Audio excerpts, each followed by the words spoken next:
Então, Você fez bem no comecinho lá, então, também. foi bem no comecinho, ó. Eu terminei minha tese de mestrado em 96, quando ela nasceu. Aí. Ela nasceu, eu levava ela lá para a Luciana Chavegato ficar cuidando, enquanto eu discutia o restinho do projeto com o Dr. Jardim. Né? Eu levava ela lá, ela era bebezinha, tinha uns 3, 4 meses. Luciana saindo do plantão, Treinava né? umas manobras na Marcela Saindo já. do plantão noturno, deixava ela e a Marcela dormindo, as duas, enquanto eu ia lá no jardim, fazia as discussões, depois voltava, pegava ela para ir embora. Luciana foi babá de Imagina, Marcela. Marcela, vai em um lugar. Nossa, professora Luciana Devagar, cuidou de mim, pô. Você é louco, Esse isso aí, colo ó. eu conheço. Minha tia Ela- Lu? Ela chama tia Luciana mesmo. Mentira. Chama tia Luciana. Ai, cara. Qual que foi o seu mestrado? Eu fiz em reabilitação. A minha tese foi de teste de caminhada de 6 minutos. Legal. Legal. Um perfil específico? Mas eu não publiquei. Por quê? Não dá para no coração mesmo.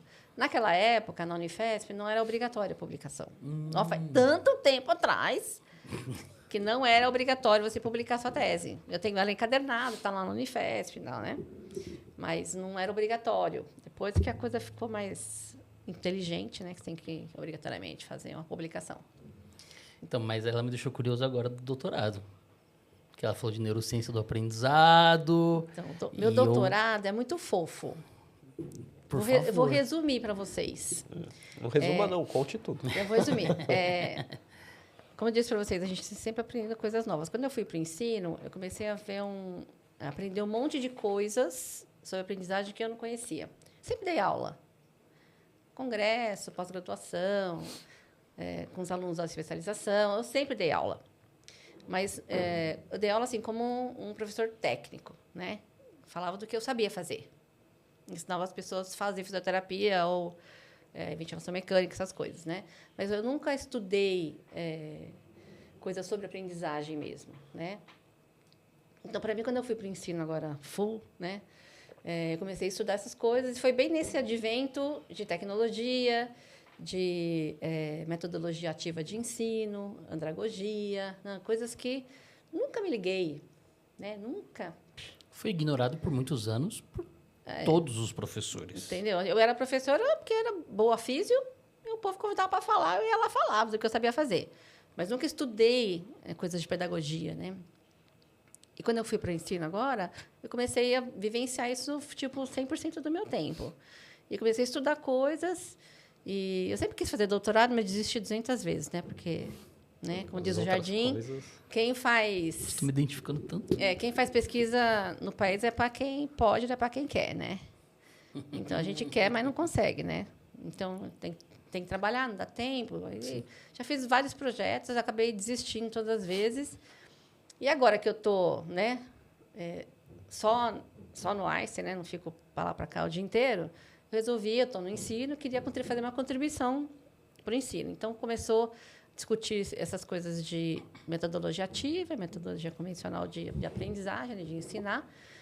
E sim, o gold standard hoje é você ter nota de prova melhor, né, para quem tem aula com metodologia ativa do que para quem fica só escutando e não participa da aula, tal. Essa é a hipótese aí, né, que todo mundo acredita hoje. Só que não tem nenhum marcador fisiológico, né, que eu tenha conhecimento aí de publicações, que realmente você diz que a aprendizagem é melhor com método ativo ou não, do ponto de vista de marcador biológico. Até porque nota de prova é subjetiva em alguns aspectos. Aí, ainda é o gold standard, né? Mas aí discutindo, aí meu projeto ele é assim, fazer aulas randomizadas em método ativo e método convencional, e vou usar uma tecnologia que chama FNIRS, que é aquela ressonância funcional. Vocês já viram da touquinha? Sim. Né? E a gente vai ver ativação cerebral durante a atividade com aulas passivas, né, convencionais, e aulas com metodologia ativa. Mano, eu quero muito ser um N. Na moral, velho. Eu Eu quero muito fiquei ser um pensando N, a mesma velho. coisa, mas porque... Sabe o que eu fiquei pensando? Eu sou um aluno passivo. Eu gosto de ser um aluno que assiste a aula. Eu não gosto... Não me vejo fazendo metodologias ativas como aluno. Mas acho que é porque a gente é de uma época que a gente não experimentou. Não, eu acho que tem assim, tem estilos, né? Eu também não gosto 100% ativo. O meu estilo é meio a meio. Mas, na andragogia, né, você tem uns pilares, vamos dizer assim, né, de aprendizagem do adulto. Então, se você não vivencia, não cria um interesse de aplicabilidade do que você está estudando, tarará, vocês conhecem mais do que eu, né, que são professores de sala de aula. Então, isso levou todo mundo a fazer uma mudança na forma de você ensinar, né? Porque é tudo de neurofisiologia, né? Então, se o cara tá lá, você deve ser prodígio, porque você fica lá 5 horas escutando uma pessoa falar. Duvido que sua mente fique ligada 5 horas não fica escutando, né? Aline, o cérebro cresceu tanto que empurrou o cabelo pra fora, velho. Mas eu criei eu criei uma estratégia para isso, que é enquanto o professor tá dando a aula, eu vou escrevendo. E a hora que acaba a aula eu jogo fora, porque isso aqui não serve para nada. É só para eu manter a atenção. Imagina o colega no lixo assim, meu Deus. E tem assim, essa metodologia, né, de ensino que as pessoas realmente gravam mais informações se você participa, né? Sim. Do que fica só recebendo a informação. É que eu sou tímido, não consigo participar. Mas não precisa...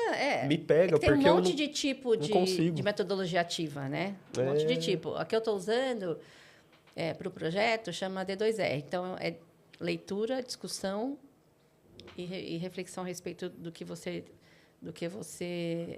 estudou, né? Então, a gente vai fazer isso no projeto. Versus o método convencional. Vou testar os 2 métodos e vou olhar o que acontece na cabeça da galera, é isso.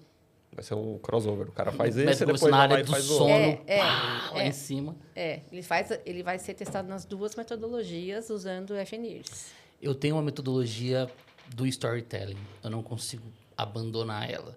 Então, toda vez que eu vou sentar para explicar alguma coisa, eu tenho uma história que vai correlacionar, que vai dar o sentido de aplicabilidade ou que é extremamente análoga, e aí eu vou atribuindo personagens às coisas, e eu sinto que, apesar disso não trazer ativamente, diretamente, mas isso atenção, envolve o aluno e faz ele imergir na discussão.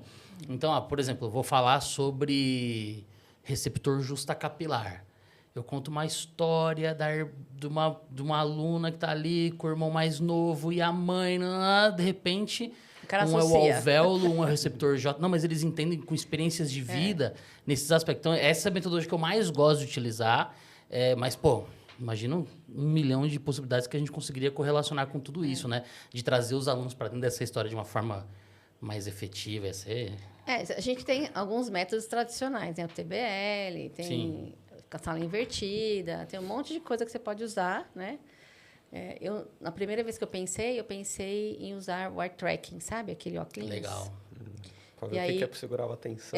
Aí, discutindo, a gente achou que não ia responder a pergunta, que é se você consegue ver o quanto ele absorve mais ou menos na metodologia ativa de informação, né? Então, vai mexer um pouco com memória e atenção. Eu ia ser total outlier. Né? Porque quando o meu olho foge, então, a gente é a hora que eu tô mais a gente imerso falou no que não assunto. ia dar certo, porque tem celular, tem colega do lado, não sei o quê.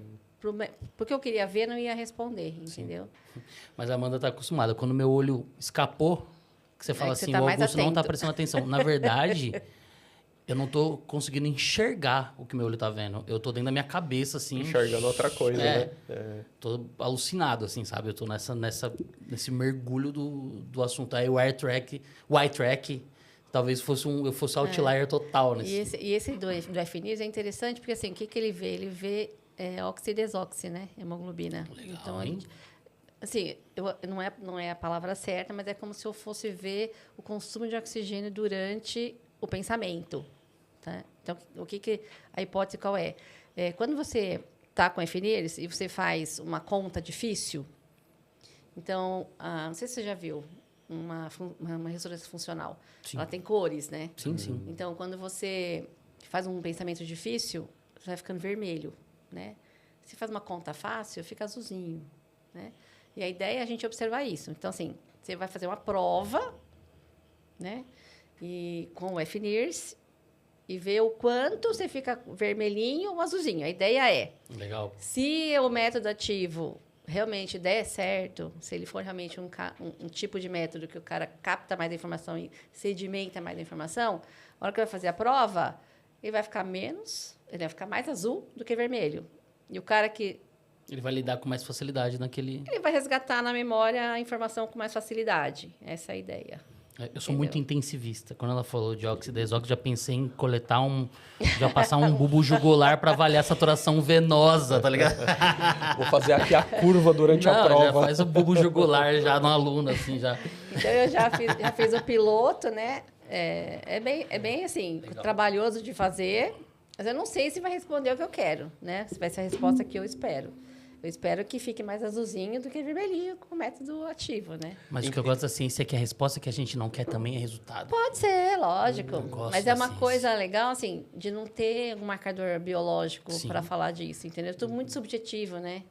Então, é opinião do cara, se gostou ou não gostou da aula, nota da prova, tem o viés, porque é a mesma pergunta que você faz no pré-teste ou no pós-teste. Então, tem um monte de coisa que tem um viezinho aí, né? Que você precisa tirar, fica difícil. E a imagem, né? Não tem como você dizer que não é ou não é, né? Sim. Então,